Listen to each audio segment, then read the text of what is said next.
আসসালামু আলাইকুম এভরিওয়ান, সাজিব বলছি যুক্তরাজ্যের লন্ডন থেকে। আমরা আজকে যে টপিক নিয়ে ডিসকাস করব সেটা হচ্ছে একটা স্টুডেন্ট নিউলি লন্ডনে অ্যারাইভ করে কিভাবে সার্ভাইভ করে, কি ধরনের জব তারা সার্চ করে, কিভাবে তারা জবগুলি সার্চ করে। আমরা প্র্যাকটিক্যালি রাব্বির কাছ থেকে আজকে জেনে নেব। আমাদের সাথে আছে রাব্বি, সে নিউলি লন্ডনে এসেছেন এবং এখানে এসে নিজে নিজে কিভাবে সার্ভাইভ করছেন, কি ধরনের জব করছেন এবং কিভাবে সে জবটা পেয়েছেন সেই বিষয়টা নিয়ে আমাদের সাথে এখন খোলামেলা আলাপ করবেন, যাতে আপনারা উপকৃত হতে পারেন, ওয়েল প্রিপারেশন নিয়ে তারপর যুক্তরাজ্যে পড়াশোনা করতে আসতে পারেন। আমরা এখনই রাব্বিকে ওয়েলকাম জানাচ্ছি। Welcome to our channel, welcome to our Facebook page. কেমন আছো রাব্বি? আলহামদুলিল্লাহ। ওকে, সো তুমি কখন এসেছো যুক্তরাজ্যে? ভাই আমার মে ইনটেকটা ছিল মে ইনটেক, মে 2025। আমি মে 14 তারিখে ইউকে আসছিলাম। যুক্তরাজ্যে আসার পর তুমি কি ধরনের স্ট্রাগল ফেস করেছো? তুমি কি কখনো জব নিয়ে ক্রাইসিসে পড়েছিলে? হ্যাঁ ভাই, এটা তো আসলে স্বাভাবিক, কারণ যুক্তরাজ্যের মতো জায়গা আমার পরিচিত তেমনও কেউ নেই যে আমাকে জব ম্যানেজ করে দিবে। সো অবভিয়াসলি এটা শুধু আমার ক্ষেত্রে না, যারা স্টুডেন্ট হিসেবে এখানে আসে প্রত্যেককেই স্ট্রাগল করেই নিজের দক্ষতা অনুযায়ী জব ম্যানেজ করতে হয়। তো আমি যখন এখানে ফার্স্টে আসি, তো আসার পরে অবশ্যই আমার জব দরকার ছিল, কারণ এখানে সার্ভাইভ করতে গেলে জব অবশ্যই লাগবে আসলে। তো আমি যেটাতে ফোকাস মেইনলি করছি সেটা হচ্ছে ভালো একটা সিভি বানানো। কারণ আমি ফার্স্টে এখানে এসে বিভিন্ন দোকানে গিয়েছিলাম, বিভিন্ন শপ, সুপার শপ, রেস্টুরেন্ট, তো এগুলো। আর ওয়্যার হাউস যেটা মানুষ বলে, এটা আসলে অনেক কঠিন একটা জব এবং এটা বেশিরভাগই যারা ক্যাশ ইন জব করে ওরা করে থাকে। তো নর্মালি আমাদের মতো যারা স্টুডেন্ট আর রেস্টুরেন্ট জব বা সুপার শপগুলোতে, টেস্কো, লিডল, আইসল্যান্ড যেগুলো লন্ডনে বিখ্যাত, এগুলাতে মানুষ জব খুঁজে। আমি একটা সিভি, মানে ভালো করে একটা সিভি বিল্ড করেছিলাম এবং বিভিন্ন জায়গায় আমি ঘুরে ঘুরে সিভি জমা দিয়েছি এবং একটা পর্যায়ে আমার সিভি গ্রান্ট হয়েছে একটা জায়গায়। তোমাদের মিনিমাম স্যালারি কত টাকা আর্ন করো এট দ্য মোমেন্ট? ভাই এখন আপনিও জানেন যে বর্তমানে ইউকে সর্বনিম্ন যে স্যালারিটা 12.21 করে দেয় এবং এনআই জব, যেগুলো ন্যাশনাল ট্যাক্স জব বলে, তো এগুলাতে 12.21 করে ওরা দিয়ে থাকে। আমি যেখানে জব করি ওরা 12.1 মিনিমাম স্যালারি দিয়ে থাকে। এছাড়াও বিভিন্ন কিছু অ্যাড হয়, যেমন হলিডে চার্জ অ্যাড হয়, তারপর রেস্টুরেন্টে কাজ করলে সেখানে টিপসের একটা অংশ আমরা পেয়ে থাকি। আলহামদুলিল্লাহ যেটা পাই, মানে মাস শেষে আমরা যেটা করি 12 আওয়ার করেও, মানে বৈধ উপায় 12 আওয়ার করে আমরা যেটা পাই এটা দিয়ে আমার চলে যায় আলহামদুলিল্লাহ। তাহলে যারা স্টুডেন্ট হিসেবে এখানে আছেন, যারা নিউলি অ্যারাইভ করেন, সো তাদের জন্য মূলত কি ধরনের জব অপরচুনিটি বেসিক্যালি পাওয়া যায়? এখানে ডিফারেন্ট টাইপস অফ জবস আছে। বেসিক্যালি যদি আমি তোমাকে বলি টপ তিনটা জবের কথা তুমি বলবা? হ্যাঁ, যদি আমি বলি তাহলে ফার্স্টে বলবো রেস্টুরেন্ট জব, তারপরে বলবো আপনার দোকানগুলোতে যেগুলো সব, টেস্কো, লিডল যেটা বললাম, সুপার শপ টাইপের জব, এগুলাতে বলতে পারি। আরেকটা বলতে পারি ওয়্যার হাউস জব যেটা বললাম, এগুলাতে মানুষ যায় না। সো মূলত না restaurant job, different types of শপসে জব এগুলা করে clothings or some other shops. তারপর সুপার শপ যেটা বললাম। তারপরে অনেকে আছে যাদের এক্সট্রা অর্ডিনারি কিছু থাকে, ওরা অন ক্যাম্পাসেও জব পেয়ে থাকে। যদি ওদের ফ্যাকাল্টিদের সাথে ভালো কানেকশন থাকে, তো ফ্যাকাল্টি তখন রিসার্চ অ্যাসিস্ট্যান্ট, ঠিক আছে, বা এগুলা হিসেবে ওনাদের সহকারী হিসেবে তখন জব দিয়ে থাকে। ওকে, সো তোমার কি মনে হচ্ছে, তুমি তো রিসেন্টলি এসেছো, ইউকে তে জব ক্রাইসিস কি এখন রয়েছে নাকি জব পাওয়া যাচ্ছে? তোমার পার্সপেক্টিভ থেকে, তোমার প্র্যাকটিক্যাল নলেজ থেকে কি মনে হচ্ছে যে ইউকের জব মার্কেটে কি রকম এট দ্য মোমেন্ট?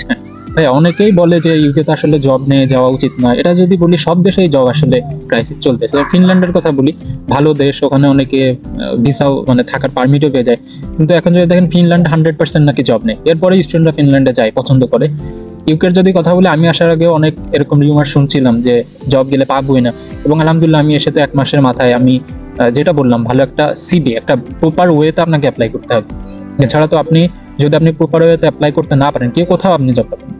তো আমার ক্ষেত্রে যেটা হয়েছে, আমি প্রপার ওয়েতে জব অ্যাপ্লাই করেছি। অবশ্যই আমি একটা জায়গায় জব অ্যাপ্লাই করে জবটা পেয়ে গেছি এরকম না, আমাকে অবশ্যই মিনিমাম 15-20টা দোকানে গিয়ে আমাকে সিভি জমা দিতে হয়েছে, এরপর একটা সিভি হয়তো কল পেয়েছে।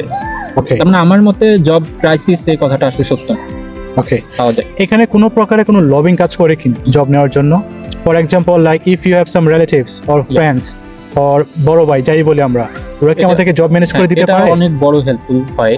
যদি ধরুন, যেমন আমি একটা কথা বলি, একটা রেস্টুরেন্টে আমি জব করি, তো আমি চাইলে সেখানে যদি ভ্যাকেন্সি থাকে, আমি চাইলে আমার ফ্রেন্ডকে হয়তো রেফার করতে পারি। ওখানকার যে ম্যানেজার আছে, তাই আমি যখন জানবো যেখানে ভ্যাকেন্সি আছে, হয়তো আমি ম্যানেজারকে বললাম আমার ফ্রেন্ড আসতে পারে, ঠিক আছে, তখন আমার ফ্রেন্ডের সিভিটা থাকে, যেহেতু আমি ওখানে জব করি, তো আমার কথাটার মূল্যরা দিবে। সো আমি বলতে পারি হ্যাঁ, রেফারেন্স অনেকটা কাজ দেয় এখানে আসলে। Thank you. So in the meantime একটু বলে নিচ্ছি, আমরা একটা পার্কে আছি, সেখানে আশেপাশে প্রচুর পরিমাণে চিলড্রেন আছে, বাচ্চারা খেলছে, খুব সুন্দর একটা পরিবেশ। সো আপনারা হয়তো কিছু নয়েজ পেয়ে যাচ্ছেন, আশা করি সেই নয়েজটাকে এনজয় করবেন। ওকে, সো রাব্বি, আমি এখন যে বিষয়টা নিয়ে আলাপ করবো তোমার সাথে, স্টুডেন্ট যখন এখানে আসে তারা মোটামুটি কতদিনের মধ্যে একটা জব পেতে পারে, তোমার কি মনে হয়? আমার সাজেশন হবে যারাই আসুক লন্ডনে, ওরা সর্বনিম্ন 2 মাসের জন্য ওরা একটা খরচ নিয়ে আসবে। আমি যদি বলি এখানে 400 পাউন্ড ওরা পেয়ে যাবে, মানে সর্বনিম্ন যদি বলি 350 পাউন্ড, এটাতে ঘর ভাড়া ওদেরকে দিতে হবে। তো 350 পাউন্ড আমি ধরলাম 400 পাউন্ড করে। এবং এখানে যেটা অনেক স্টুডেন্ট হয়তো জানে না যে ওরা শুধু আমি 400 পাউন্ড বলছি মানে 400 পাউন্ড আনতে হবে এরকম না। এখানে প্রত্যেকটা যারা ল্যান্ডলর্ড আছে ওরা হচ্ছে ডিপোজিট রাখে। তার মানে আমি যদি 400 পাউন্ড ঘর ভাড়া দেই তাহলে 400 পাউন্ড ডিপোজিট রাখতে হবে। প্লাস যদি আমি বলি 100 পাউন্ড, সব মানে 60-70 পাউন্ডে হয়ে যায়। যার এক্সপেন্স যত বেশি, খাওয়া খরচ যে যেভাবে খরচ করে, আমার 100 পাউন্ড মতো লাগে। তারপর যাতায়াত ভাড়া 100 পাউন্ড, 100-200 আর হচ্ছে 400 পাউন্ড ঘর ভাড়া, মানে 600 পাউন্ড বা 700 সর্বোচ্চ। আমি যদি 700 পাউন্ডে সুন্দর মতো এখানে একটা স্টুডেন্ট তার জীবনযাপন করতে পারে। তো আমি যদি 2 মাসের খরচ বলি 1400 পাউন্ড প্লাস 400 পাউন্ড হচ্ছে ডিপোজিট, 16, 17, 1800 পাউন্ড। এই 1800 পাউন্ড আসলে এর মধ্যে ইনশাল্লাহ আমি যেটা পেয়েছি 1 মাসের মধ্যে চাকরি পেয়ে গেছিলাম। অনেক স্টুডেন্ট যাদের ভাগ্য ভালো থাকে বা সিবি ভালো হয়, ওরা 1 মাসের মধ্যে জব পেয়ে যায়। তবে সেভ হচ্ছে 2 মাসের জন্য 1400 থেকে 1800 পাউন্ড এভাবে নিয়ে আসতে। ওকে, থ্যাংক ইউ ভেরি মাচ রাব্বি। আমি এখন আপনাদেরকে বলছি যে প্র্যাকটিক্যালি আপনারা শুনেছেন, অফকোর্স হতাশ হওয়ার কোনো কিছু নেই। লাইফে আমাদের স্ট্রাগল থাকবে, লাইফে আমাদের চ্যালেঞ্জ নিতে হবে। মাথায় রাখবেন যে অনেক ধরনের ভিডিও আছে ভিউ পাওয়ার জন্য প্রচুর পরিমাণে নেগেটিভিটি ছড়িয়ে দেয়। সো আমরা সবসময় পজিটিভ চিন্তা করি, পজিটিভ মানুষ। আপনার যদি কোনো ধরনের কোনো অ্যাডভাইস প্রয়োজন হয়, কোনো গাইডেন্স প্রয়োজন হয়, কোনো সাপোর্ট প্রয়োজন হয়, অফকোর্স আমাদের সাথে যোগাযোগ করুন। আমরা সর্বোচ্চ চেষ্টা করবো আপনাকে একটা ভালো অ্যাডভাইস দিয়ে আপনার লাইফটা কীভাবে এখানে সেট আপ করা যায় সেই দিকে লিড করা। রাব্বির মুখ থেকে শুনেছেন জব আছে, এখানে জবের ক্রাইসিসও আছে এবং জবও আছে। সো আপনার স্কিলের উপর ডিপেন্ড করবে, আপনার কমিউনিকেশন স্কিলের উপর ডিপেন্ড করবে। আপনারা যারাই আসছেন, আমার রিকোয়েস্ট হচ্ছে অন্ততপক্ষে আপনাদের স্পিকিং কমিউনিকেশনটা একটু স্ট্যান্ডার্ড করে তারপরে আসেন। এখানে আসার আগেই আপনার বড় ভাই, বড় বোন অথবা আপনার কাজিনস, ফ্রেন্ডস যারাই আছে তাদের সাথে লিয়াজো মেনটেন করেন। আমাদের ফেসবুকগুলিতে ডিফারেন্ট টাইপস অফ কমিউনিটি আছে, সো সেখানে আপনি অ্যাড হয়ে যান। অ্যাড হয়ে তারপর ডিফারেন্ট টাইপস অফ পোস্টগুলি নিয়ে রিসার্চ করেন, অ্যানালাইসিস করেন। আশা করি আপনারা খুব পজিটিভ ওয়েতে একটা নিউ দেশে এসে ইংল্যান্ডের মতো জায়গায় সেট আপ হয়ে যেতে পারবেন। আর জব অফকোর্স আছে, রাব্বির মুখ থেকে শুনেছেন, হতাশ হওয়ার কোনো কিছু নেই। সাহস নিয়ে চলে আসেন, ইনশাল্লাহ something good is waiting for you in the UK। Bye bye, আল্লাহ হাফেজ।